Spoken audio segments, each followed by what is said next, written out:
surveillons bien comment les choses vont s'organiser. Attention.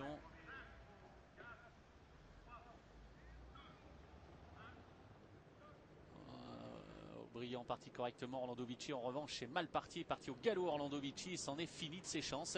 Olimed, Offshore Dream qui sprint avec œillet rouge, bon départ pour Onyx Dugoutier qui vient de plus en plus vite. Offshore Dream, Olimed, Onyx Dugoutier le long de la corde, Osiris de Corbury qui se rapproche, c'en est fini des chances du 6 One and Only et du 15 qui est hors course. Orlando Vici hors course, ça c'est un des coups de théâtre. Onyx Dugoutier qui prend la tête dans la descente avec Offshore Dream qui n'est pas très loin en dehors. Olimed obligé de se rapprocher le long de la corde, on s'est rapproché avec Osiris de Corbury numéro 13 et on est dans la descente. Onyx Dugoutier a pris le commandement, il y a un effort superbe à l'extérieur de Jean-Pierre Dubois qui rapproche Orsi Dream qui vient maintenant aux avant-postes avec Onyx Dugoutier. Orsi Dream, Onyx Dugoutier qui se retrouve en tête. Olimed qui est au centre maintenant et qui ne veut pas trop laisser sa place pour le moment. Lui qui est pourtant un cheval un petit peu meilleur lorsqu'il attend, pas très loin des leaders. Il y a le 7 qui a pris finalement un départ plutôt meilleur qu'on imagine et Onyx Dugoutier est repris maintenant car Olimed veut à tout prix lui prendre le commandement et Olimed s'installe en tête. Olimed au commandement, Orsi Dream deuxième, Onyx Dugoutier troisième, Aubryon est quatrième en dehors. Il a des ressources, Osiris de Corbury qui vient ensuite. On était sur le pied de 12-8 à 1500 mètres de l'arrivée et notez que Jos Verbeek a trouvé un dos magnifique avec une course qui est bloquée en tête et Aubryon en profite maintenant pour venir à la hauteur des concurrents de tête. Aubryon fait un effort maintenant et déborde Orsi Dream. Jos Verbeek ne veut pas ce dos.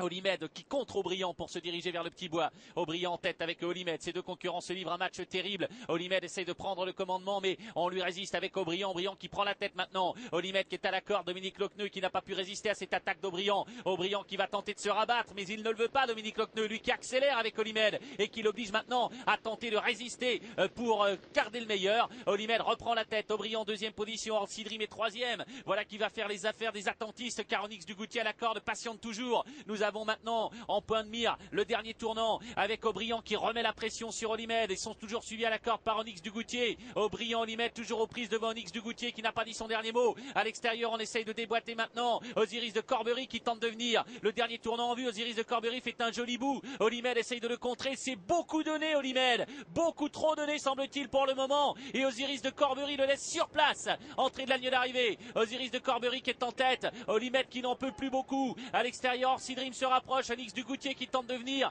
Oliver Day qui va tracer une très très belle phase finale. Et puis on aborde maintenant les 250 derniers mètres sous l'impulsion d'Osiris de Corbury avec Olimed qui essaie de conserver une place. Attaqué maintenant par Orsi Dream en pleine piste. Oliver Day et Onyx Dugoutier et Offshore Dream qui termine bien. Osiris de Corbury attaqué par Orsi Dream. Orsi Dream qui mange tout cru. Osiris de Corbury et Onyx Dugoutier qui termine de plus en plus vite. Onyx Dugoutier qui va coiffer le numéro 5 Orsi Dream qui va prendre la deuxième place. Osiris de Corbury conclura au troisième rang.